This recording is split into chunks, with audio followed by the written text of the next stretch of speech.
2020లో KCR government తీసుకొచ్చిన record of rights act గురించి చూడాలి. మరి ఈ నూతన రెవెన్యూ చట్టం 2020 ఎప్పుడు వచ్చింది అని అంటే 2020 సెప్టెంబర్ 19 నాడు 2020 సెప్టెంబర్ 19 నాడు ఈ నూతన రెవెన్యూ చట్టం 2020కి గవర్నర్ యొక్క ఆమోదం పొందడం జరిగింది.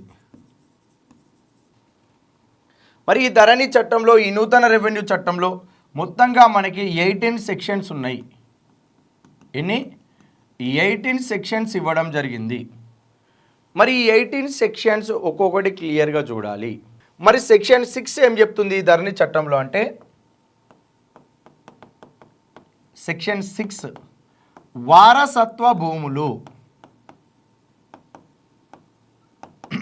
వారసత్వ భూములు వీటిని ఏమని పిలుస్తారంటే విరాసిత్ అని చెప్పి పిలుస్తారు. వాడుక భాషలో, వ్యవహారిక భాషలో వారసత్వ అంటారు, కానీ పిలవాల్సింది విరాసిత్ అని పిలవాలి రెవెన్యూ పదజాలం ప్రకారం. మరి వారసత్వ భూములు అంటే ఇప్పుడు మనకి నార్మల్గా వీలునామా అని ఉంటుంది కదా, వీలునామాకి వారసత్వంకి ఈ రెండింటి మధ్యలో ఏమైనా తేడా ఉంటుందా? కొనుగోలు ల్యాండ్కి పాస్బుక్ ఇస్తారా? ఇస్తారు. కొనుగోలు ల్యాండ్కి పాస్బుక్ ఇయ్యరా అండి? ఇస్తారండి. నేను కొన్న మీ నుంచి రిజిస్ట్రేషన్ అయింది, మ్యూటేషన్ అయింది. నాకు ఒకవేళ పాస్ పుస్తకం ఇవ్వకపోతే మరి నాకు యాజమాన్య పక్కలు ఎట్లున్నట్టు ఉండనట్టు కదా. పాస్ పుస్తకం ఇస్తారు కంపల్సరీ. సరే, ఇప్పుడు చెప్తా వినండి. ఇప్పుడు మనకి మోహన్ బాబు ఉన్నాడు. మోహన్ బాబు తెలుసు కదా, మన మంచు లక్ష్మక్క ఉంటుంది కదా, ఆ మోహన్ బాబు. ఈ మోహన్ బాబుకు ఒక 2000 ఎకరాల భూమి ఉందనుకుందాం ఎగ్జాంపుల్కి. ఈ 2000 ఎకరాల భూమిలో ఇతను ఏం చేసిండు? వీలునామా రాసిండు. ఈ వీలునామా ఎలా రాసిండు?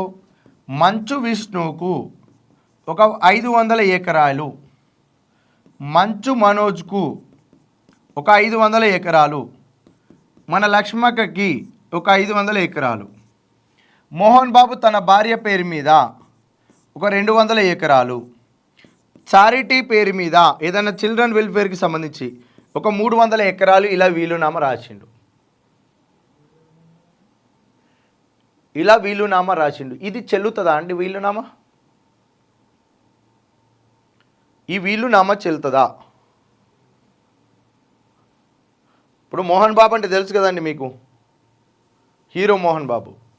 అతను ఏం చేసిండు? తనకున్న 2000 ఎకరాలను వీలునామా ప్రకారము మంచు విష్ణుకు, మనోజ్కు, లక్ష్మక్కకి, తన భార్యకు, అదేవిధంగా చారిటీకి ఒక 300 ఎకరాలు ఇచ్చేసిండు. ఇప్పుడు ఈ వీలునామా ప్రకారం ఆస్తి పంపకం చేయొచ్చా అంటున్నా నేను.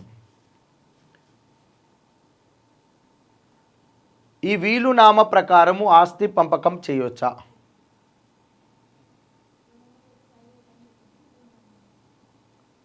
ఇతను ఇప్పుడు వెళ్ళదండి, ఈయన చనిపోయిన తర్వాత. ఇప్పుడు బతుకున్నాడు కానీ ఈయన ఇక కొన్ని రోజులు, ఇప్పుడు మోహన్ బాబు కొన్ని రోజుల తర్వాత ఆయన వెళ్ళిపోయింది అనుకుందాం. ఆయన కాలం చెల్లింది, బయటికి పైనకి వెళ్ళిపోయాడు. ఇప్పుడు ఇదంతా వీలునామా చెల్లుతుందా?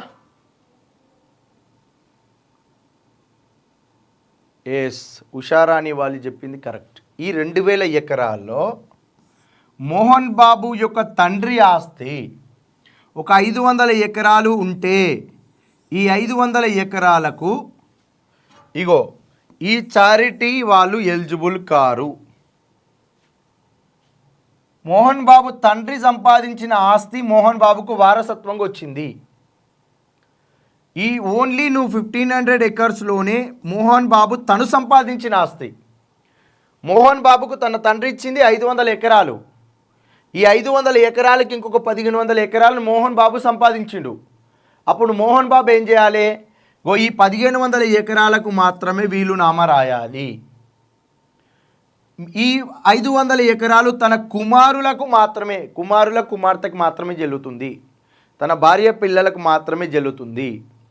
బయట సొసైటీకి ఇవ్వడానికి వీలు లేదు. ఈ 500 ఎకరాలు వీలునామా ఎవరు రాయాలి అంటే వాళ్ళు సొంతంగా కష్టపడి వాళ్ళు సంపాదించిన ఆస్తిని వాళ్ళు ఇష్టపూర్వకంగా ఎవరికైనా ఇవ్వడానికి వీలునామా రాసుకోవచ్చు. మనకి తాతల తరం నుంచి వచ్చే భూమిని వీలునామా రాయడానికి వీలు లేదు.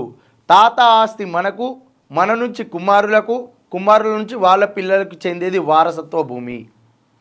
వీలునామా అంటే ఆ వారసత్వ భూమికి గాను నువ్వు అదనంగా ఏమైనా సంపాదిస్తే సంపాదించిన భూమిని నువ్వు వీలునామా రాసుకో.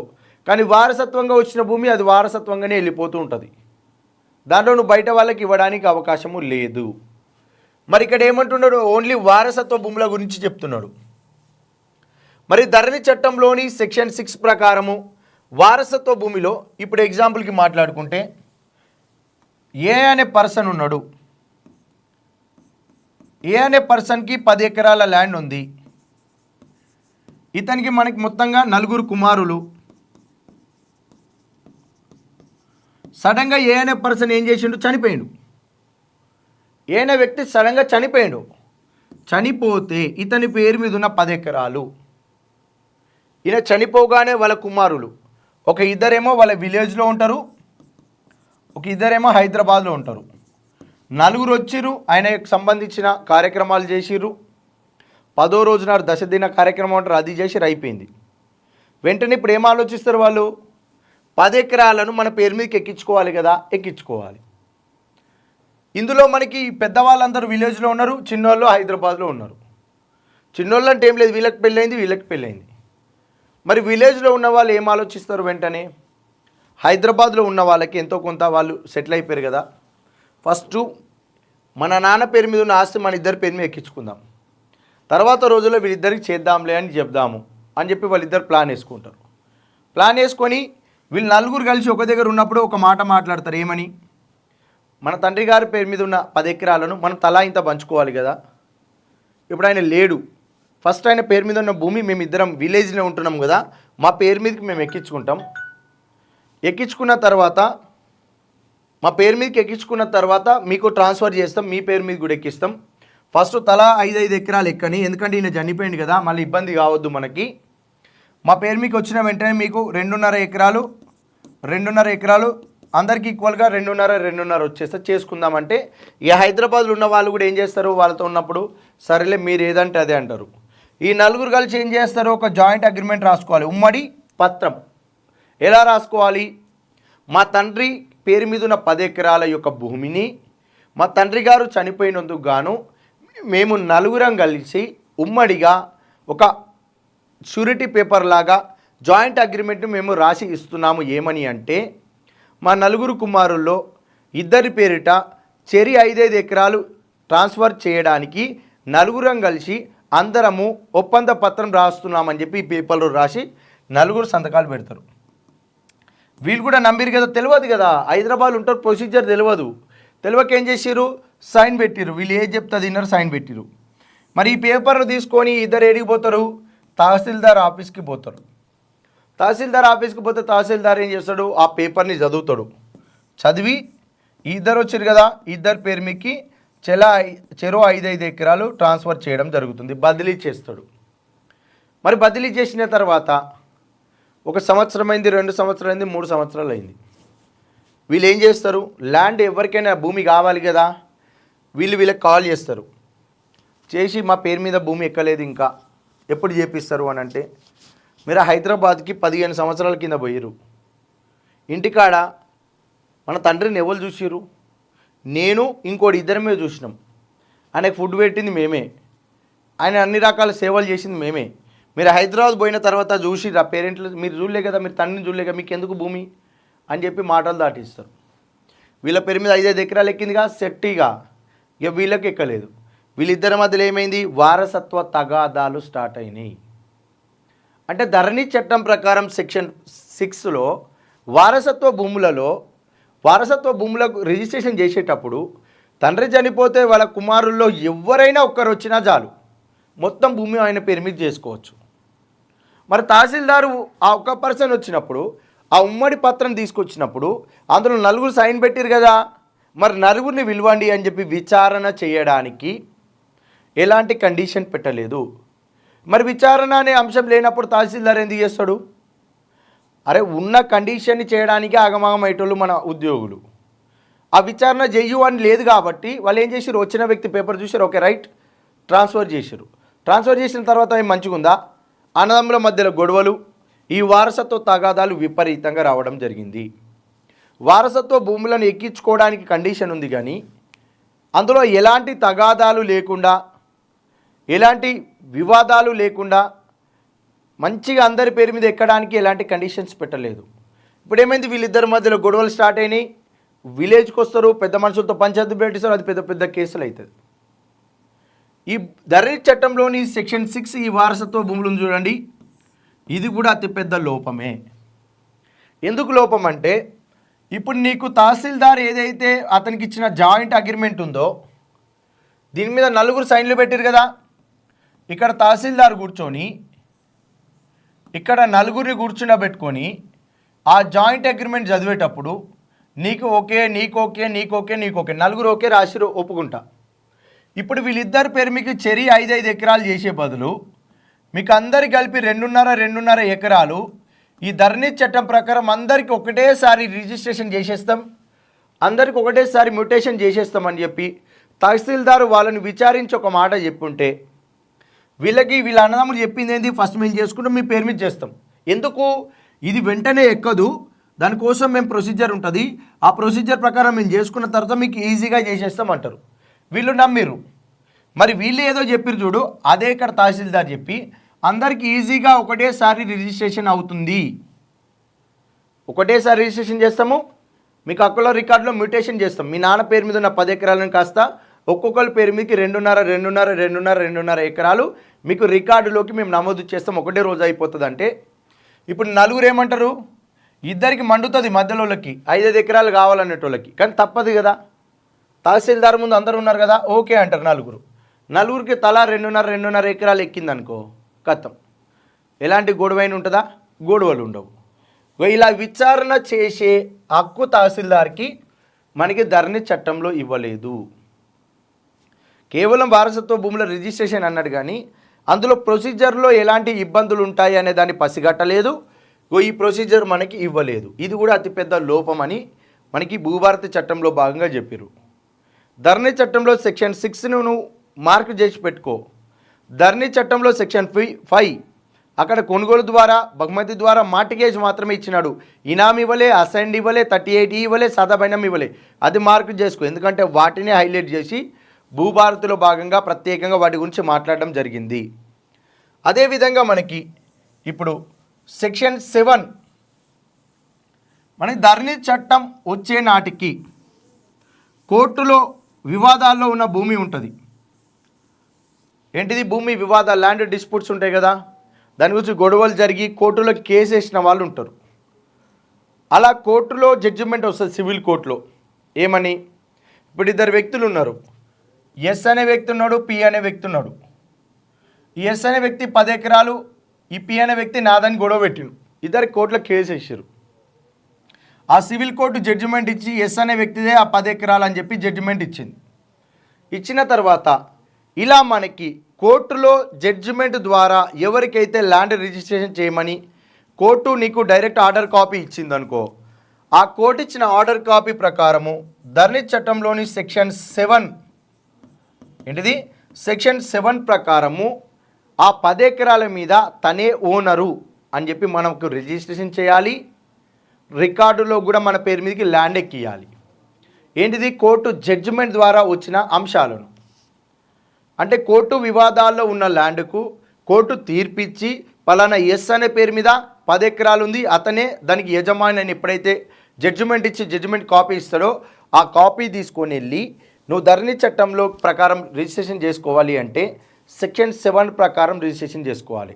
ఆ సెక్షన్ 7 ప్రకారం నీకు రిజిస్ట్రేషన్ వ్యవహారం అంతా చెప్తారు, రిజిస్ట్రేషన్ చేసుకుంటావు, నీ పేరు మీకు ల్యాండ్ డాక్యుమెంట్స్కి సంబంధించిన రికార్డులు నీ పేరు మీకు ఎక్కిస్తారు. అది నీకు ఎలా, సెక్షన్ 7 ప్రకారం మాత్రమే సాధ్యమవుతుంది, అది చూసుకోవాలి. నెక్స్ట్ సెక్షన్ 8, ఇప్పుడు గవర్నమెంట్ ల్యాండ్స్ ఉంటాయి. గవర్నమెంట్ ల్యాండ్ ఎవరైనా ఆక్యుపై చేసుకుంటే, ఆక్యుపై చేసుకొని వారి పేరు మీదుగా రికార్డులోకి రాసుకుంటే మరి గవర్నమెంట్ ల్యాండ్ను వాళ్ళ పేరు మీకు ఎట్లా చేసుకుంటారండి? ఇప్పుడు ఒక విలేజ్లో ఇది గవర్నమెంట్ ల్యాండ్ ఒక 50 ఎకరాలు ఉంది, 50 ఎకరాలు ఉంది కదా. ఇందులో 10 ఎకరాలను ఆ గ్రామ సర్పంచ్ పలుకుబడి ఉంది, తన పేరు మీకు ఓనర్షిప్ రైట్స్ తెచ్చుకున్నాడు. తెచ్చుకుంటే అప్పుడు ఏం చేస్తాడంటే ఈ 50 ఎకరాల ల్యాండ్కు సంబంధించిన డాక్యుమెంట్స్ని మార్పులు చేర్పులు చేస్తారు. ఏంటిది? ఈ 50 ఎకరాలకు సంబంధించిన ల్యాండ్ను మార్పులు చేర్పులు ఎలా చేస్తారంటే నీకు వెబ్సైట్లోని ధరణి చట్టంలోని ఫలానా ఏ అనే విలేజ్లో 40 ఎకరాల భూమి మాత్రమే ఉంది. ఏంటిది? 40 ఎకరాల భూమి మాత్రమే గవర్నమెంట్ ల్యాండ్ ఉందని చెప్పి రికార్డులను క్రియేట్ చేసి మిగిలిన 10 ఎకరాల భూమిని ప్రైవేటు వారికి ట్రాన్స్ఫర్ చేస్తారు. ఈ ట్రాన్స్ఫర్ చేసేటప్పుడు తహసీల్దార్ యొక్క ప్రమేయం ఉంటుంది, రెవెన్యూ డిపార్ట్మెంట్కి సంబంధించిన అధికారుల ప్రమేయం ఉంటుంది. ఇప్పుడు ఈ ప్రైవేటు వ్యక్తి అసలైన సూత్రధారి. ఇలా ప్రభుత్వ భూములను ఎవరైనా అక్రమ మార్గాల ద్వారా పొందాలి అనుకుంటే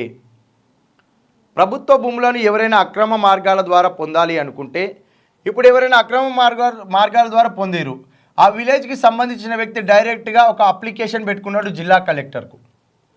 ఆ జిల్లా కలెక్టర్ ఏం చేయాలి? ఆ విలేజ్కి పంపించి ఆ ల్యాండ్ అనేది గవర్నమెంట్ ల్యాండా కాదా అని ఇంతకుముందు రికార్డులు అన్నీ వెరిఫై చేపిస్తే ఏదో ఒక రికార్డు ప్రకారం అది గవర్నమెంట్ ల్యాండ్ అని తేలితే వెంటనే ఈ ప్రైవేట్ పర్సన్కి ఇచ్చిన 10 ఎకరాల పట్టా పాస్ పుస్తకం ఉంటుంది చూడు, దాన్ని ఏం చేయాలంటే క్యాన్సిల్ చేయాలి. క్యాన్సిల్ చేసి ఆ భూమిని జప్తు చేసుకుంటుంది గవర్నమెంటు. చేసుకొని ఆ వ్యక్తులపైన క్రిమినల్ యాక్షన్స్ తీసుకోవచ్చు. ఏంటిది? క్రిమినల్ యాక్షన్స్ తీసుకోవడం జరుగుతుందని చెప్పి ధరణి చట్టంలోని సెక్షన్ 8 చెప్తుంది. ఏంటిది? ధరణి చట్టంలోని సెక్షన్ 8 చెప్తుంది. అదేవిధంగా ధరణి చట్టంలోని సెక్షన్ 9 ప్రకారము ఏమంటుంది ఇక్కడ? ప్రభుత్వము అనగా తెలంగాణ ప్రభుత్వము ధరణి చట్టం ప్రకారము భూమి హక్కుల రికార్డులలో ప్రభుత్వము తనంతటా తానుగా ఏమైనా రికార్డులలో మార్పులు చేర్పులు చేసినా కానీ మీరు ఎవరు కూడా కోర్టుకెళ్ళి కేసు వేయడానికి అవకాశము లేదు. ఇది అతిపెద్ద దొంగతనం అంటారు దీన్ని. ప్రభుత్వం అంట ధరణి చట్టం ప్రకారము భూములలో ఏమైనా మార్పులు చేర్పులు చేస్తే మీరు కానీ నేను కానీ ఎవరం కోర్టుకు పోకూడదు. నేను దొంగతనం చేస్తా, ఇంత ల్యాండ్ ఉంది, ఇంతే రికార్డు రాస్తా, ఇదంతా కొంచెం కాకలకేస్తా, గద్దలకేస్తా, రాబందులకేస్తా, కానీ మీరెవ్వరు కూడా ఇదే ప్రభుత్వ భూమి అనుకోవాలి తప్ప ఈ ల్యాండ్కు సంబంధించి మీరు కోర్టుకు పోకూడదు అనేది ధరణి చట్టం ప్రకారం సెక్షన్ 9 చెప్తుంది. అంటే అదే చెప్తున్నాడు కదా ప్రభుత్వం అనుకుంటున్నట ధరణి చట్టం ప్రకారము భూముల హక్కుల రికార్డులలో ఏమైనా మార్పులు చేర్పులు చేస్తే ప్రజలు ఎవరు కూడా కోర్టుకు వెళ్ళి ప్రశ్నించడానికి అవకాశము లేదు అని క్లియర్గా మెన్షన్ చేసిండు. ఇప్పుడు ప్రభుత్వ భూమి 50,000 ఎకరాలు 20,000 ఎకరాలుగానే ఇచ్చిండు. మిగతా 25,000 ఎకరాలు ఎటు పోయింది? ఎటు పడితే అటు పోయింది. అసైన్డ్ భూములు ఎంత ఉన్నాయి? ప్రభుత్వ భూములు ఏంది? జాగీర్దారులను స్వాధీనం చేసుకున్న తర్వాత వచ్చిన ల్యాండ్ ఏంది? ఇనాం భూములు ఏంది? అవన్నీ కలిపి కట్టగట్టి ఇంత ల్యాండ్ ఉంటుంది. ఇంత ల్యాండ్ని కాస్త ఇంత ల్యాండ్ చేస్తావు. నువ్వు అడగకు, నువ్వు ప్రశ్నించకు, రికార్డులో ఇంతే ఉంది అంటే ఎస్ రైట్, నువ్వు నమ్ము, నువ్వు క్వశ్చన్ చేయడానికి ప్రభుత్వానికి అవకాశం లేదని చెప్తుంది ఈ సెక్షన్ 9. అదేవిధంగా ఈ ధరణి చట్టం ప్రకారం సెక్షన్ 10 ఏం చెప్తుంది అంటే ధరణి చట్టం ప్రకారము సెక్షన్ 10 ఇప్పుడు మీ దగ్గర పాస్ పుస్తకం లేదు, మీరు కొన్నారు కానీ పాస్ పుస్తకం రాలే, మార్టిగేజ్ ద్వారా పాస్ పుస్తకం రాలే, గిఫ్ట్ డీడ్ ద్వారా పాస్ పుస్తకం రాలే, వారసత్వం ప్రకారం రాలే, కోర్టు జడ్జిమెంట్ ఇచ్చింది పాస్ పుస్తకం రాలే. అలా మీకు ఏ మార్గం ద్వారా కూడా పాస్ పుస్తకం జారీ కాకపోతే మీరు వెంటనే తహసీల్దార్ ఆఫీస్కి వెళ్ళి పాస్ పుస్తకాన్ని అప్లికేషన్ పెట్టుకోవచ్చు. లేదు మీరు భూములు కొనలే, ఏం చేయలే, కానీ గతంలో 1971 Pattadar passbook title deed act ప్రకారము నీకు ఓనర్షిప్ రైట్స్ కలిగిన పాస్ పుస్తకం ఉంది, 1B రికార్డు ఉంది. ఆ రెండింటిని ప్రభుత్వం తీసుకొని కొత్త పాస్ పుస్తకం ఇస్తా అన్నది, కానీ ఇవ్వలేదు. అప్పుడు నువ్వేం చేయాలి? ధరణి చట్టంలోని సెక్షన్ 10 ప్రకారము నువ్వు ఒక అప్లికేషన్ పెట్టుకో తహసీల్దార్ ఆఫీస్లో. అప్లికేషన్ పెట్టుకునేటప్పుడు పాత పాస్ పుస్తకాలకు సంబంధించిన జిరాక్స్ కాపీలను అప్లికేషన్కి అటాచ్ చేస్తే నీకు తహసీల్దార్ విచారణ చేసి కొత్త పాస్ పుస్తకాన్ని జారీ చేయడం జరుగుతుంది ధరణి చట్టంలోని సెక్షన్ 10 ప్రకారము. అదేవిధంగా మనకి ధరణి చట్టం ప్రకారం ఒక వ్యక్తికి అయ్యే రిజిస్ట్రేషన్కి సంబంధించి కానీ, అదేవిధంగా మ్యూటేషన్ అనగా నాకు రికార్డులలో మీ పేరు నుంచి నా పేరు మీకు ఎక్కాలి, ట్రాన్స్ఫర్, ఇలాంటి ట్రాన్స్ఫర్ అయ్యే ప్రక్రియని మ్యూటేషన్ అంటున్నాము. అదేవిధంగా యాజమాన్య హక్కులకు సంబంధించి ఈ రిజిస్ట్రేషన్ వ్యవహారాలు, ట్రాన్స్ఫర్ వ్యవహారాలు ఏ చట్టాల ప్రకారం జరగాలి అనేది మనకి ధరణి చట్టంలోని సెక్షన్ 11 చెప్తుందండి. ఏంటిది? ధరణి చట్టంలోని సెక్షన్ 11 ప్రకారము మనకి ట్రాన్స్ఫర్ ఆఫ్ ప్రాపర్టీ యాక్ట్ 1882, అదేవిధంగా మనకి రిజిస్ట్రేషన్ యాక్ట్ 1908 ప్రకారము ఏంటిది? రిజిస్ట్రేషన్ యాక్ట్ 1908 ప్రకారము నీకు రిజిస్ట్రేషను జరుగుతుంది. ఏంటిది?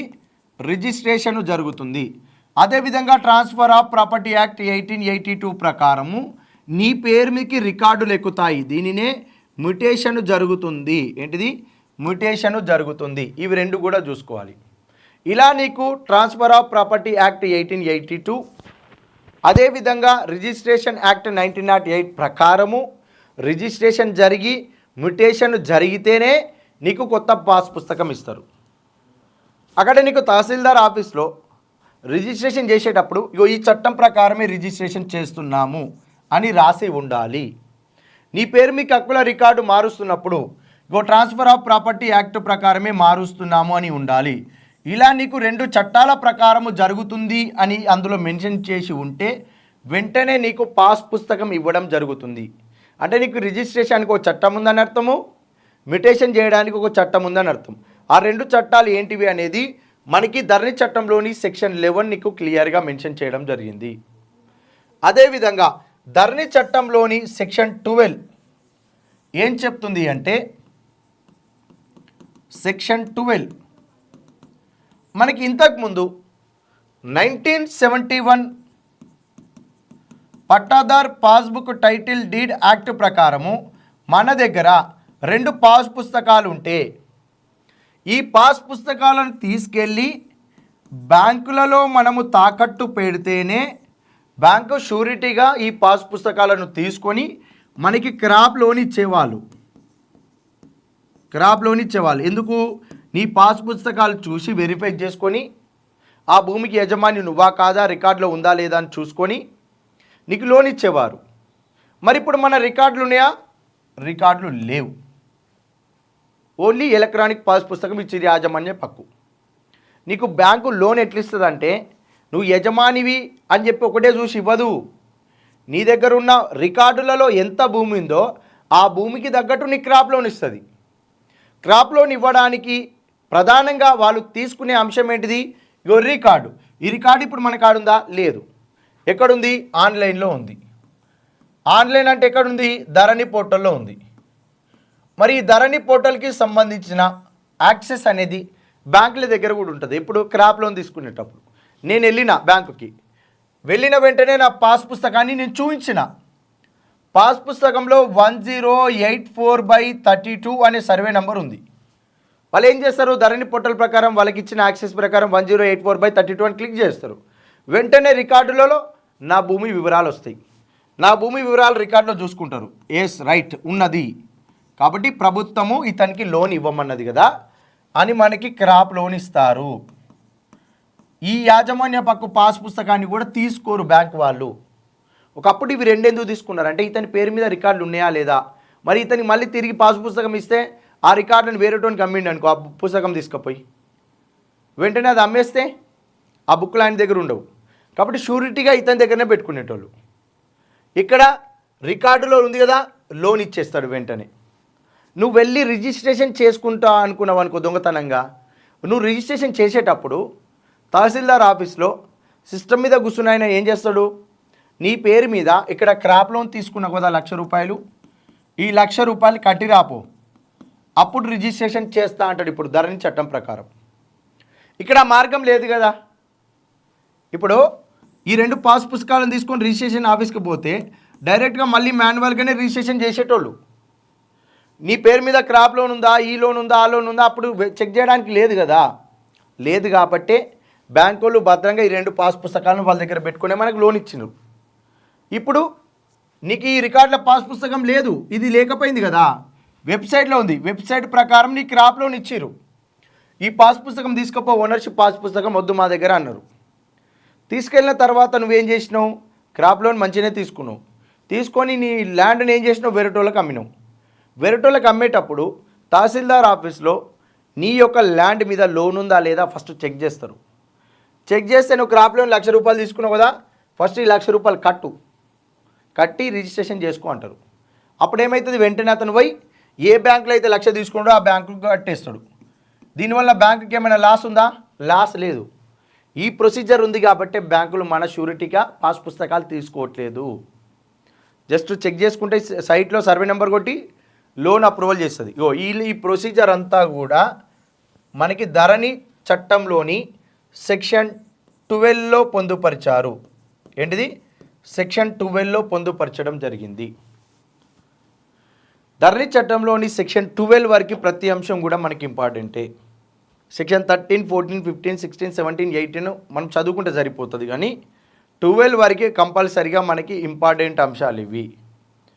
ఇప్పుడు సెక్షన్ 13 ఏం చెప్తుందంటే, భూ సంబంధ వ్యవహారాల విషయాలలో ప్రభుత్వం నేరుగా కానీ ప్రభుత్వం సపరేట్గా ఒక సంస్థని కానీ పర్యవేక్షించమని చెప్తే, వాళ్ళు పర్యవేక్షించిన తర్వాత, వాళ్ళు ఇన్స్పెక్షన్ చేసిన తర్వాత, వాళ్ళు ఏమైనా అంశాలు చెప్పాలి అనుకుంటే వాళ్ళకి సివిల్ కోర్టుకు సంబంధించిన అధికారాలను వాళ్ళకి ఇస్తున్నామని చెప్పి ధరణి చట్టంలోని సెక్షన్ 13 చెప్పారు. ఏమని, భూ సంబంధ వ్యవహారాలలో ఈ చట్టం ప్రకారము భూ సంబంధ వ్యవహారాలను తనిఖీ చేసేటప్పుడు, ఇప్పుడు ప్రభుత్వ భూములు ఉన్నాయి, ప్రైవేట్ ల్యాండ్ వాళ్ళు తీసుకున్నారు, కలెక్టర్ వాళ్ళ మీద జడ్జిమెంట్ తీసుకొని వాళ్ళ పట్టా క్యాన్సిల్ చేసి క్రిమినల్ యాక్షన్స్ తీసుకుంటుంది. తీసుకునేటప్పుడు అప్పుడు కలెక్టర్తో పాటు గవర్నమెంట్కి సంబంధించిన ఒక సంస్థ ఉంటుంది. వాళ్ళు ఏం చేయాలి, ఆ సంస్థ వాళ్ళు సివిల్ కోర్టు అధికారాలు వాళ్ళకు ఉంటాయి కాబట్టి అతని మీద ఏం యాక్షన్ తీసుకోవాలో కలెక్టర్ చెప్తే కలెక్టర్ వెంటనే క్రిమినల్ యాక్షన్స్ తీసుకోవడం జరుగుతుంది. ఇలా ధరణి చట్టంలోని సెక్షన్ 13 ప్రకారం డైరెక్ట్ గవర్నమెంట్ అయినా ప్రభుత్వ సంస్థ అయినా భూ సంబంధ వ్యవహారాలను మానిటర్ చేసేటప్పుడు ఏమైనా తప్పులు ఉంటే వాళ్ళు ఇచ్చే జడ్జిమెంటు సివిల్ కోర్టు యొక్క జడ్జిమెంట్ ప్రకారం ఉంటుందని మెన్షన్ చేశారు. అదేవిధంగా సెక్షన్ 14 ధరణి చట్టం ప్రకారము ఎవరైనా ప్రభుత్వ భూములను ప్రైవేట్ వ్యక్తులకు బదలాయించేటప్పుడు ప్రైవేటు వ్యక్తి మీద యాక్షన్ తీసుకోవడానికి, జిల్లా కలెక్టర్ అతని మీద క్రిమినల్ చర్యలు తీసుకోవడానికి, అతని నుంచి పాస్ పుస్తకం రద్దు చేయడానికి మనకి క్లియర్గా సెక్షన్ 8లో మెన్షన్ చేసిండు. ఏమని, 8లో ప్రభుత్వ ల్యాండ్ను ప్రైవేటు వ్యక్తి బదలాయించుకున్నాడు, ఇతని ఏం చేసినాం, పాస్ పుస్తకం క్యాన్సిల్ చేసినాం, ఇతని మీద క్రిమినల్ యాక్షన్ తీసుకుంటాం అని సెక్షన్ 8లో చెప్పినాడు. మరి ఇతని మీదకి ల్యాండ్ ట్రాన్స్ఫర్ చేసిన తహసీల్దారు, రెవెన్యూ ఎంప్లాయీలు వీళ్ళందరినీ కూడా సస్పెండ్ చేయడమా, సర్వీస్ నుంచి రిమూవ్ చేయడమా, వాళ్ళని రిలీవ్ చేయడమా, వాళ్ళని ఏం చేయాలి అనే దాని గురించి ధరణి చట్టంలోని సెక్షన్ 14 చెప్తుంది. సర్వీస్ నుంచి కంప్లీట్గా వాళ్ళని తొలగించాలి, వాళ్ళకి మీద క్రిమినల్ చర్యలు కూడా తీసుకోవాలి అని చెప్పి ధరణి చట్టంలోని సెక్షన్ 14లో మనకి క్లియర్గా మెన్షన్ చేసిండు. అదేవిధంగా ధరణి చట్టంలోని సెక్షన్ 15 ఏం చెప్తుంది అంటే, ఎప్పుడైతే మనకి 2020 అక్టోబర్ 29 నాడు మనకి ఈ కొత్త ధరణి చట్టం ఏదైతే ఉందో ROR చట్టం ఉంది కదా, ఈ చట్టం అమలు ప్రక్రియ మొదలవుతుందో ఈ మొదలైన రోజు నాడే 1971 పట్టాదార్ పాస్బుక్ టైటిల్ డీడ్ అనే చట్టం ఉంది కదా, ఈ చట్టం అనేది రద్దు అవుతుంది అని తెలియజేసే సెక్షన్ ఏది అంటే సెక్షన్ 15 తెలియజేస్తుంది. ఏంటిది, సెక్షన్ 15 తెలియజేస్తుంది. అదేవిధంగా ఇప్పుడు చెప్పే సెక్షన్ క్లారిటీగా వినాలి. ధరణి చట్టంలోని సెక్షన్ 16 ఏమంటుందంటే, మేము అమలు చేస్తున్న ఈ ధరణి చట్టము ఏంటిది, మేము అమలు చేస్తున్న ఈ ధరణి చట్టము, ఈ ధరణి చట్టం ప్రకారము రికార్డుల గురించి కానీ రిజిస్ట్రేషన్ జరుగుతున్నప్పుడు ఏమైనా భూ సంబంధ తగాదాలు ఉంటే ఈ చట్టము అమలు ప్రక్రియ మొదలైన నాటి నుంచి ఏమైనా భూ సంబంధ తగాదాలు, భూ వివాదాలు ఉంటే వాటిని పరిష్కరించడానికి ప్రభుత్వం ట్రిబ్యునల్లను ఏర్పాటు చేయొచ్చు అంటుంది. ధరణి చట్టం అమల్లోకి వచ్చిన నాటి నుండి ఈ చట్టం ప్రకారము ఏమైనా భూ వివాదాలు, భూ సంబంధ సమస్యలు ఉంటే ట్రిబ్యునల్ అంటుండు. మరి ధరణి చట్టం అమలు కాకముందు మన రెవెన్యూ అధికారులు విలేజ్లకు వెళ్ళి సర్వే చేసినప్పుడు వాళ్ళు ఏం చేసిర్రు, రికార్డులో రాసినప్పుడు ఇక్కడ ఏ అనే కాలంలో ఎలాంటి వివాదం లేని భూమి, పార్ట్ బిలో వివాదము, అసైన్డ్ ల్యాండ్, ప్రొటెక్టెడ్ టెనెంట్, సాదా బైనామా ఇవి రాసుకున్నాడు కదా. ఈ పార్ట్ బిలో 18 లక్షల ఎకరాల భూమి వివాదాలతో కూడుకొని ఉన్న భూమి ఉంది. మరి ఈ వివాదాలతో కూడుకొని ఉన్న భూమి గురించి ఎలాంటి యాక్షన్స్ తీసుకోలేదు. ఈ చట్టం అమలైనప్పుడు ఈ అమలు ప్రక్రియలో భాగంగా ఏమైనా వివాదాలు ఏర్పడితే ఆ వివాదాలకు నీకు ట్రిబ్యునల్ని ఏర్పాటు చేస్తున్నాడు. మరి గతంలో వివాదాల్లో ఉన్న ఈ 18 లక్షల ఎకరాల భూమిని గాలికి వదిలేసిర్రు. వాళ్ళకి ఎలాంటి ఓనర్షిప్ రైట్స్ లేవు. ఆ భూమి అలానే ఉంది వివాదాస్పదంలో. ఈ చట్టం అమల్లోకి వచ్చిన తర్వాత ఈ అమలు ప్రక్రియలో భాగంగా ఏమైనా వివాదాలు వస్తే అప్పుడు ఏమంటున్నాడు, ఇక్కడ ట్రిబ్యునల్ని ఏర్పాటు చేసే అవకాశం ఉంటుందంట. ఈ ట్రిబ్యునల్ ఇచ్చిన తీర్పులే ఫైనల్ జడ్జిమెంట్ అని చెప్తున్నాడు. ఇది కూడా వ్యాపారం అంతా దొంగ వ్యాపారం అన్నట్టే. మరి గతంలో ఉన్న 18 లక్షల ఎకరాల భూమి ఇప్పుడు ఈ భూభారతిలో ఇప్పుడు వివాదాస్పదాన్ని మేము సమస్య పరిష్కరిస్తామంటున్నాడు. ధరణి చట్టంలో దానికి ఎలాంటి మినహాయింపులు, ఎలాంటి సొల్యూషన్ లేదు. చట్టం అమల్లోకి వచ్చిన తర్వాత వచ్చిన వివాదాల గురించి చెప్పింది కానీ చట్టానికి ముందు వివాదాస్పద భూముల గురించి మనకి మెన్షన్ చేయలేదు. తహసీల్దార్ దగ్గరికి వీళ్ళెవరైనా పోతే ధరణి చట్టం ప్రకారం మాకేం లేవు కదా, చట్టం అమల్లోకి వచ్చినాక వివాదాస్పదం ఉంటే మా దగ్గరికి రండి అని చెప్పి పంపించేటోళ్ళు. అలా మనకి సెక్షన్ 16లో మనకి ఈ అంశాలు పొందుపరిచిరండి. ఏంటిది, ధరణి చట్టం అమల్లోకి వచ్చిన తర్వాత వివాదాస్పద భూముల కోసము ట్రిబ్యునల్ల గురించి చెప్పినాడు. అదేవిధంగా మనకి సెక్షన్ 17 ఏమంటుందంటే ఈ 16 వరకు ధరణి చట్టంలోని సెక్షన్ 1 నుంచి సెక్షన్ 16 వరకు ఉన్న నిబంధనలు ఏవైతే ఉన్నాయో ఆ నిబంధనలో ఏమైనా మార్పులు చేర్పులు చేయాలి అనుకుంటే రాష్ట్ర ప్రభుత్వమే నిబంధనలను మార్చి ఇంకేమైనా కొత్త ఫెసిలిటీస్ కల్పించే అవకాశం ఉంది అని చెప్పి ధరణి చట్టంలోని సెక్షన్ 17 చెప్తుంది. ఏంటిది, సెక్షన్ 17 చెప్తుంది. అదేవిధంగా ధరణి చట్టంలోని సెక్షన్ 18 ఏమంటుంది అంటే ఈ చట్టం అమలు చేస్తున్నప్పటి నుండి ప్రణీత్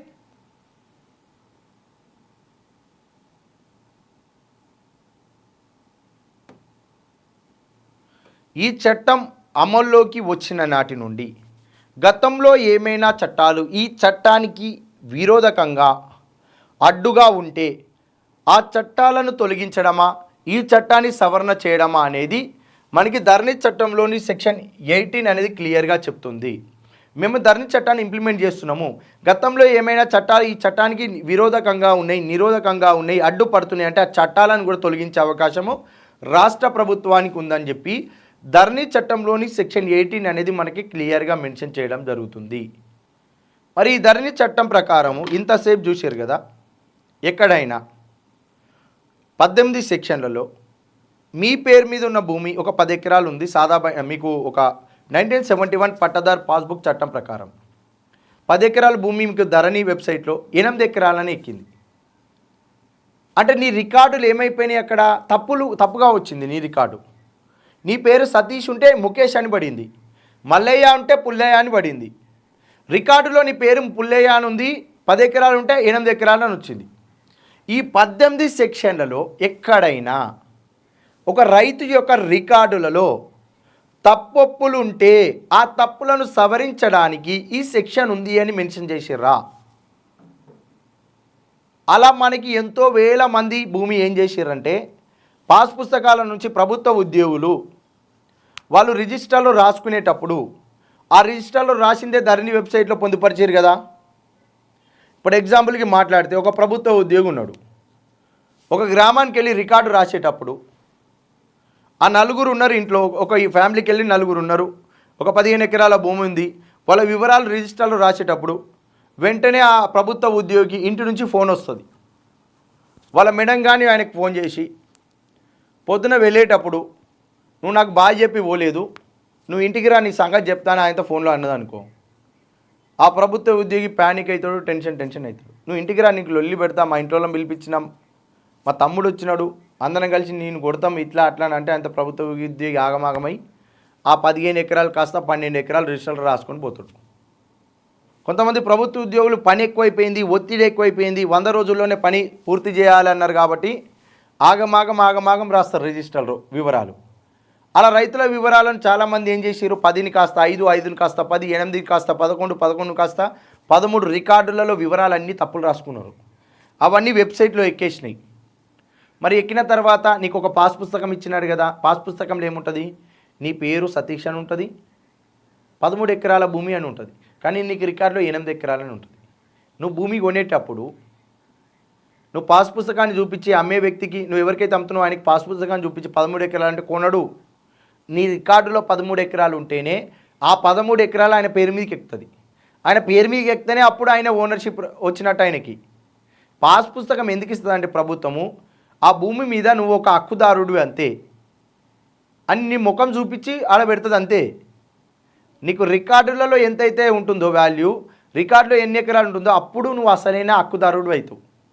మరి రికార్డులో తప్పులు ఉన్నాయి కదా, వీటిని సవరించడానికి ఈ 18 సెక్షన్లలో ప్రభుత్వం అనుకుంటే నిబంధనలు చేర్చొచ్చు, నిబంధనల్ని మార్చొచ్చు అనే సెక్షన్ ఒకటి ఉంది. ప్రభుత్వం అనుకుంటే ఏమైనా మార్పులు చేర్పులు చేస్తే మనం అడగడానికి అవకాశం లేదని ఒక సెక్షన్ ఉంది. ఈ 2 సెక్షన్లలో రైతుల యొక్క భూముల వివరాలు రికార్డులలో తప్పులు పడితే ఆ తప్పుల సవరణకు గాను పరిష్కార మార్గం ఉంది అని చెప్పి ప్రభుత్వం ఎక్కడైనా ఇచ్చిందా? ఇవ్వలే. డైరెక్ట్ ఎక్కడికి పోవాలి, మనము సివిల్ కోర్టుకు పోవాలి. సివిల్ కోర్టుకు పోతే మనకి నడుస్తుందా? అడ్వకేట్ను పెట్టుకోవాలి, డబ్బులు పెట్టుకోవాలి, వాళ్ళు మనతో ఎంత ఖర్చు పెట్టాలో అంత ఖర్చు పెట్టిస్తారు. ఆ జడ్జిమెంట్ వచ్చేలోపు 70-80 సంవత్సరాలు పడుతుంది. మరి ఇక్కడ ఈ 18 సెక్షన్లలో రైతులకు ఫేవర్గా ఉన్న అంశాలు ఏంది, ప్రభుత్వానికి ఫేవర్గా ఉన్న అంశాలు ఏందో నాకు చెప్పండి ఒకసారి ఆలోచించి. ఈ ధరణి చట్టంలో ఉన్న అంశాలలో రైతులకు ఫేవర్గా ఉన్న అంశాలు ఏంది, ప్రభుత్వానికి ఫేవర్గా ఉన్న అంశాలు ఏందో ఒక్కసారి చెప్పండి. ఆలోచించి ఒక నిమిషం నిమ్మలంగా ఆలోచించి చెప్పండి. సెక్షన్ 10 యూజ్ అవుతుంది. సెక్షన్ 10లో నీకు ఏం చెప్పిండి ఇక్కడ క్లియర్గా, పట్టా సెక్షన్ 10 ఏం చెప్తుందండి, నీకు 1971 పట్టాదారు పాస్బుక్ చట్టం ప్రకారము నీకు పాస్ పుస్తకం, ఎలక్ట్రానిక్ పాస్బుక్ నీకు జారీ కాకపోతే పాస్ పుస్తకం ఇస్తామంటుంది. రికార్డుల గురించి లేదు కదా, అక్కడ రికార్డుల గురించి చెప్పలేదు కదా. ఇప్పుడు మన దగ్గరికి వెళ్ళి ఏం చేసిండండి, యాజమాన్యపు పాస్ పుస్తకము 1B రిజిస్టర్ ఈ 2 తీసుకుపోయారు, కొత్త పాస్ పుస్తకం ఇస్తా అన్నాడు కదా. అలా ఎవరికైతే కొత్త పాస్ పుస్తకం రాదో వాళ్ళు మళ్ళీ తహసీల్దార్ ఆఫీస్ పోయి అప్లికేషన్ పెట్టుకుంటే పాస్ పుస్తకం ఇస్తారు. కానీ అందులో ఉన్న వివరాలు తహసీల్దార్ మార్పులు చేర్పులు చేయడానికి అవకాశం లేదు. ఆయన ఏం చేస్తారు, తహసీల్దారు నీ రికార్డులోకి ఎంతైతే ఎక్కిందో ఆ రికార్డు ప్రకారమే పాస్ పుస్తకం ఇస్తాడు, మనకి మార్చడానికి లేదు. మార్పులు చేర్పులు చేసే అవకాశం ప్రభుత్వం దగ్గర ఉంది, కానీ చేసిందా? మరి రైతు యొక్క రికార్డుల మార్పులు చేర్పుల కోసము ఏమైనా సవరణ ఉందా? ఇక్కడ లేదు. మరొక ఫార్మర్ ఎక్కడికి పోవాలి, ఒక ల్యాండ్ 5 ఎకరాలు 10 ఎకరాల ల్యాండ్ కాస్త 3 ఎకరాలను ఎక్కింది, ఆయన ఎక్కడికి పోవాలి, ఎక్కడ పోయి అడగాలి? అంటే ఇది లోపమా కాదా? మనకి ఇది కూడా ప్రధానమైన లోపమే.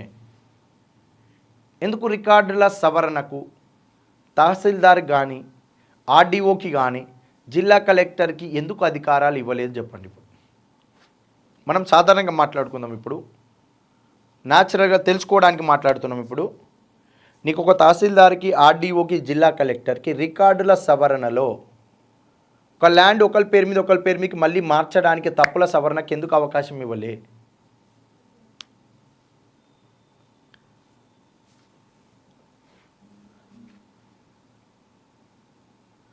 గవర్నమెంట్ ల్యాండ్ ఈజీగా ఆక్యుపై చేసుకుంటుంది, ల్యాండ్ చేసుకుంటుంది. నేనేమంటున్నానంటే ఇక్కడ గవర్నమెంట్ ఒక ఆర్డీఓకి కానీ జిల్లా కలెక్టర్ కానీ తహసీల్దార్కి ఎందుకు అవకాశం ఇవ్వలే రికార్డుల మార్పుల చేర్పుల సవరణకు? లేదు కదా. అవకాశం ఇవ్వలేదు అంటే ప్రభుత్వం ఆడించినట్టు ఆడాలి ఈ ఉద్యోగులు. నీకు తహసీల్దార్ అయినా, కలెక్టర్ అయినా, ఆర్డీఓ అయినా వాళ్ళు ప్రభుత్వానికి సంబంధించిన వ్యవహారాలు చేసేటప్పుడు, వాళ్ళ డ్యూటీస్ని నిర్వర్తించేటప్పుడు వాళ్ళకి కొన్ని రకాల నామ్స్ ఉంటాయి. అవి చట్టాల ప్రకారమే ఉంటాయి. ఆ చట్టాల ప్రకారం మాత్రమే వాళ్ళు విధులు నిర్వహించాలి. ఆ ప్రభుత్వ చట్టాలకు విరుద్ధంగా వాళ్ళు ఏ పని చేయకూడదు. మరి వాళ్ళకి అవకాశం ఇవ్వలేదు కాబట్టి తప్పుల సవరణకి వాళ్ళు అందులో ఇన్వాల్వ్ కాలే. ప్రభుత్వమే ఇన్వాల్వ్ అవ్వాలి, చేస్తే చేయాలి. మరి చేసిందా? చేయలే. అట్లా మనకి ధరణి చట్టం ప్రకారము హక్కుల రికార్డులలో 5 ఎకరాలు ఉన్నోడికి 3 ఎకరాలు, 3 ఎకరాలు ఉన్న వాళ్ళకి 10 ఎకరాలు, 10 ఎకరాలు ఉన్న వాళ్ళకి 15, 15 ఉన్న వాళ్ళకి 8. ఇప్పుడు ఎగ్జాంపుల్కి మనం మాట్లాడుకుంటే, ఇప్పుడు ఇక్కడ ఒక ల్యాండ్ ఉందండి. ఇది 20 ఎకరాలు, ఇది 10 ఎకరాలు, ఇది ఒక 5 ఎకరాలు అనుకుందాం. ఏ, బి, సి, డి.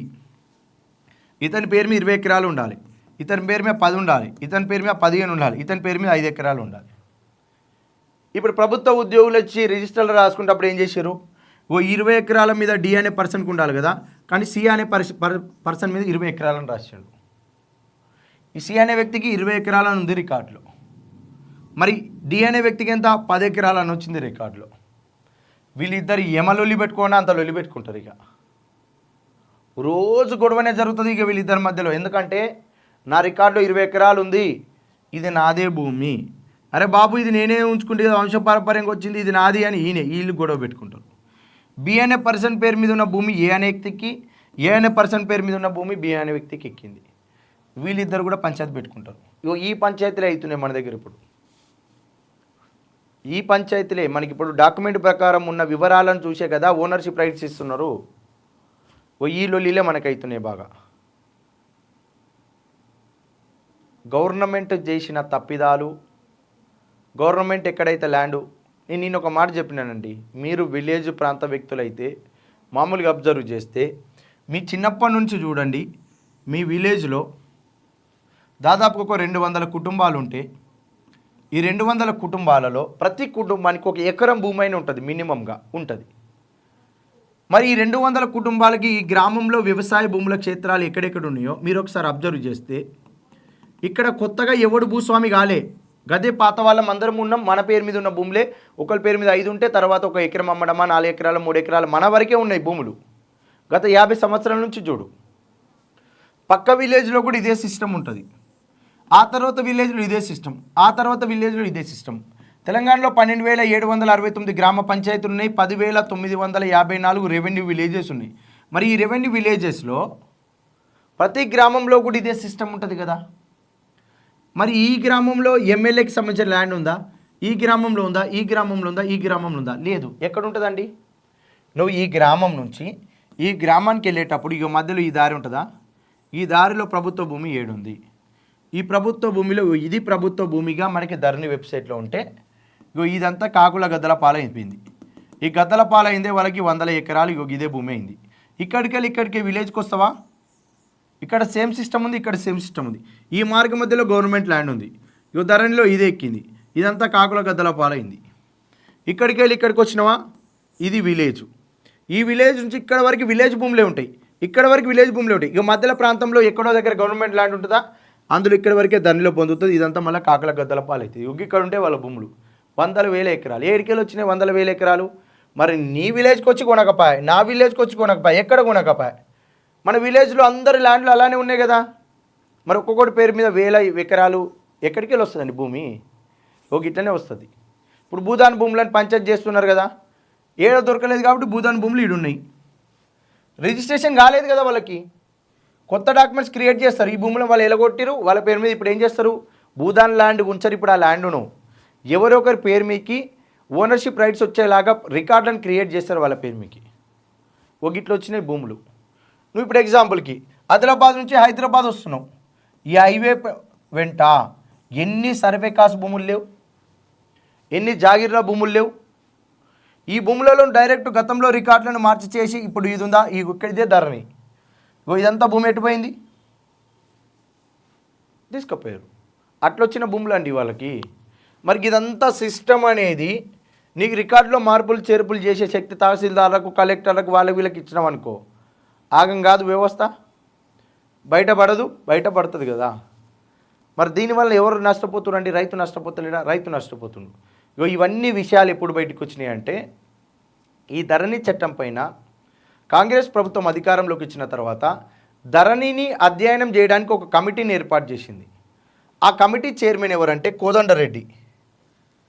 ఆ కమిటీ యొక్క చైర్మన్ కోదండరెడ్డి. ఈ కోదండరెడ్డి ఆధ్వర్యంలో ధరణి అధ్యయన కమిటీని ఏర్పాటు చేశారు. కోదండరెడ్డి ఆధ్వర్యంలో ధరణి అధ్యయన కమిటీని ఏర్పాటు చేయడం జరిగింది. ఈ ధరణి అధ్యయన కమిటీ ఇతను ఏం చేసినాడు? ధరణి వలన రైతులకు వచ్చే సమస్యలను తెలుసుకోవడానికి, మనకి రైతు వేదికలు తెలుసా మీకు? రైతు వేదికలు అనే పదం అనేవి విన్నరా? క్లస్టర్కి ఒక విలేజ్ ఉంది, ఇక్కడ ఒక విలేజ్ ఉంది, ఇక్కడ ఒక విలేజ్ ఉంది. ఈ 3 విలేజ్లు కలిపి 5,000 జనాభా కంటే ఎక్కువగా ఉందనుకో, ఎగ్జాంపుల్కి ఒక క్లస్టర్గా తీసుకుంటారు. ఎగ్జాంపుల్కి తీసుకొని ఏం చేస్తారు? ఈ 3 విలేజ్లకు కలిపి ఒక రైతు వేదిక ఏర్పాటు చేస్తారు. ఈ రైతు వేదికలను ఏర్పాటు చేసింది కేసీఆర్ ప్రభుత్వం. ఇతను ఏ ఉద్దేశం కోసం ఏర్పాటు చేసిండు? ఈ విలేజ్ నుంచి ఈ విలేజ్ నుంచి ఈ విలేజ్ నుంచి రైతులు వచ్చి అందులో కూర్చుంటే, ఈ విలేజ్లలో అగ్రికల్చర్ ఎక్స్టెన్షన్ ఆఫీసర్ ఉంటారు, తెలుసా అండి? ఏఈఓలు అనే పేరు విన్నారా? అగ్రికల్చర్ ఎక్స్టెన్షన్ ఆఫీసర్ అనే పేరు విన్నారా? ఈయన గ్రామానికి రాడు. ఈయన గ్రామ పంచాయతీలో కూర్చొని ఆ గ్రామంలో ఉన్న వ్యవసాయ భూములను పర్యవేక్షించి ఎన్ని ఎకరాల్లో వరి పంట వేసిరు, ఎన్ని ఎకరాల్లో మొక్కజొన్న పంట వేసిరు, ఎన్ని ఎకరాల్లో పత్తి పంట వేసిరు, ఎన్ని ఎకరాల్లో వేరుశనగ వేసిరు, ఎన్ని ఎకరాల్లో ఏ ఏ పంటలు ఉన్నాయని మొత్తం వివరాలు రాసుకోవాలి. వీడు ఊరికే రాడు, ఫస్ట్ గ్రామ పంచాయతీకే రాడు. ఎక్కడైనా ఈయన సంతకం కావాల్సి వస్తే మనం ఈయన దగ్గరికి పోయి సైన్ పెట్టుకోవాల్సి వస్తుంది. మరి ఈయన ఏం చేయాలి? ఈ గ్రామాల్లో ఉన్న రైతులను తీసుకుపోయి ఈ యొక్క రైతు వేదికల దగ్గర తీసుకుపోయి కూర్చునబెట్టి, ఈ రైతు వేదికలో అగ్రికల్చర్ యూనివర్సిటీ వాళ్ళ నుంచి సమాచారం తీసుకొని ఏఈఓలు వాళ్ళకి ఎక్స్ప్లెయిన్ చేయాలి రైతులకు. ఎప్పుడు ఒకప్పటి సిస్టమ్, ఇప్పుడు సిస్టమ్ మారింది. ఒకప్పుడు ఈ రైతు వేదికలో వాళ్ళు ఏం చేయాలి? రైతులకు, మీరు ఇప్పుడున్న వర్షపాతం యొక్క సూచన ఆధారంగా ఈ పంటలు పండించండి, వ్యవసాయ శాస్త్రవేత్తలకు మాకు ఇచ్చిన సమాచారం ఇది, మీరు ఈ యూరియా ఉపయోగించండి, ఈ హైబ్రిడ్ సీడ్స్ ఉపయోగించండి, ఈ పురుగుల మందులు ఉపయోగించండి అని చెప్పాలి వీళ్ళు. రైతు వేదికలు కట్టిరండి మంచినే. రైతు వేదిక అని ఉంటుంది, దానికి తాళం వేసి ఉంటుంది. ఆ తాళం వేసి ఉన్న మెట్ల మీద కుక్కలు పండుకుంటాయి. సాయంత్రం పూట ఈ మెట్ల మీద మన సాలరీ ఏం చేస్తారు? ఆ విలేజ్ సాలరీ పోయి సిట్టింగ్లు వేస్తారు. ఆడ 5-6 బిల్లు తీసుకుపోయి ఈ మెట్ల మీద కూర్చుంటారు. వారు ఊరు ముచ్చట అంతా చెప్తాడు. అయ్యాడు తాగి రాత్రి ఈ మెట్ల మీద బీరు సీసాలు బలగొడతాడు, ఆయనతో పోతాడు. ఈ రైతు వేదికలు ఏవైతే ఉన్నాయో, ఈ రైతు వేదికల డోర్లు ఓపెన్ చేసినారు ఈ ధరణి అధ్యయన కమిటీ చైర్మన్ అయిన కోదండరెడ్డి గారు. అక్కడికి వెళ్ళి ఈ గ్రామాల్లో రైతులను ఇక్కడికి పిలిపించి అందులో ఆయన మీటింగ్ పెట్టి ధరణి ప్రకారం ఎవరెవరికి ఏమేమి సమస్యలు ఉన్నాయి అని ఒక్కొక్క సమస్యను తెలుసుకొని ప్రతి రైతు వేదికలో ఉన్న సమస్యలన్నీ కూడా నోట్ చేసుకున్నారు వాళ్ళు. ఆ నోట్ చేసుకున్న తర్వాత వాళ్ళు ఏం చేశారంటే, ధరణి చట్టంలో చాలా రకాల లోపాలు ఉన్నాయి, ఈ లోపాలను సరిదిద్దాలి, ఈ లోపాలను సరిదిద్ది వీటిని కోసం సమస్యల పరిష్కారం అనేది ధరణి చట్టంలో లేదు. ప్రభుత్వం అనుకుంటే నిబంధనలు మార్చొచ్చు అని చెప్పి సెక్షన్లు ఉన్నాయి. ప్రభుత్వం అనుకుంటే ఈ సెక్షన్లను కూడా మార్చే అవకాశం ఉందని ఇంకో సెక్షన్ ఉంది, కానీ ప్రభుత్వం మార్చలేదు. రైతులకు పరిష్కార మార్గాలు లేదు కాబట్టి కొత్త రెవెన్యూ చట్టం అనేది మనకు ఉండాలి. ప్రస్తుత ప్రభుత్వం కొత్త రెవెన్యూ చట్టాన్ని ధరణి చట్టంలో రైతులు ఏమైతే ఇబ్బందులు ఎదుర్కొంటున్నారో ఆ ఇబ్బందుల పరిష్కార మార్గం ఉండాలి. ధరణి చట్టం కంటే ముందు పార్ట్ బి అనే అంశంలో ఎవరైతే ప్రభుత్వ ఉద్యోగులు వెళ్ళి రిజిస్టర్లు రాసుకునేటప్పుడు పార్ట్ బిలో 18 లక్షల ఎకరాల భూమి అని ఉందో ఆ 18 లక్షల ఎకరాల భూమికి పరిష్కార మార్గము ధరణిలో ఉండాలి. వారసత్వ భూములలో తగాదాలున్నాయి, వాటికి పరిష్కార మార్గం ఉండాలి. అదేవిధంగా ధరణి చట్టంలో అసైన్డ్ భూముల రిజిస్ట్రేషన్ లేదు, కౌలుదారులకు ఇచ్చిన 38E సర్టిఫికేట్ ప్రకారం రిజిస్ట్రేషన్ లేదు, ఇనాందారుల యొక్క ఓఆర్సీ సర్టిఫికేట్ ప్రకారం రిజిస్ట్రేషన్ లేదు, సాదా బైనామాలకు పరిష్కార మార్గం లేదు. మరి వీటన్నిటికీ పరిష్కార మార్గాలు మనకి కొత్త చట్టంలో ఉండాలి. ఒక వ్యక్తి పేరిట రికార్డులలో 10 ఎకరాలు ఉంటే 5 ఎకరాలు ఉంది, పేరు సుకేష్ ఉంటే రమేష్ పడ్డది, రమేష్ ఉంటే సుకేష్ పడ్డది. మరి మార్పులు చేర్పుల కోసం సమస్య పరిష్కారం ఉండాలి. ఒక రైతుకు సమస్య వచ్చింది రిజిస్ట్రేషన్ చేసేటప్పుడు, దొంగతనంగా రిజిస్ట్రేషన్ చేసుకుంటున్నాడు, అప్పీల్ చేసుకోవడానికి లేదు, ధరణి చట్టంలో లేదు కాబట్టి భూభారతిలో రిజిస్ట్రేషన్ అయినప్పుడు తహసీల్దార్ చేసిన రిజిస్ట్రేషన్ చక్కగా చేయలే, నువ్వు అప్పీల్ చేసుకో ఆర్డీఓకి, తర్వాత జిల్లా కలెక్టర్కి అప్పీల్ చేసుకో. ఒకవేళ ఆర్డీఓనే నీకు రిజిస్ట్రేషన్ చేస్తే ఆర్డీఓ మీద నువ్వు కలెక్టర్కి అప్పీల్ చేయి, లేకుంటే ఇంకొక వ్యక్తికి అప్పీల్ చేయి. అలా ఒక అప్పీల్ సిస్టమ్ అనేది ధరణిలో లేదు, మనం భూభారతిలో తీసుకురండి, కొత్త చట్టంలో తీసుకురండి అని ఈ ధరణి అధ్యయన కమిటీ చైర్మన్ అయిన కోదండరెడ్డి ప్రభుత్వానికి సూచనలు చేస్తే, ధరణిలో ఉన్న లోపాలకు సమస్యలకు పరిష్కార మార్గాల కోసమే మేము కొత్త చట్టాన్ని తీసుకొస్తున్నామని చెప్పి ప్రస్తుతం ఉన్న రెవెన్యూ శాఖ మంత్రి అయిన పొంగిలేటి శ్రీనివాస్ రెడ్డి గారు భూభారతి అనే పేరుతోటి కొత్త రెవెన్యూ చట్టాన్ని రికార్డ్ ఆఫ్ రైట్స్ యాక్ట్ 2024 అని 2024 డిసెంబర్లో చట్టానికి ఆమోదం తెలిపి 2025 ఏప్రిల్ 14 నుండి భూభారతి పేరుతోటి అంబేద్కర్ జయంతి రోజు నాడు కొత్త చట్టాన్ని అమల్లోకి తీసుకొచ్చాడు. ఇది ధరణి చట్టానికి సంబంధించిన అంశాలు.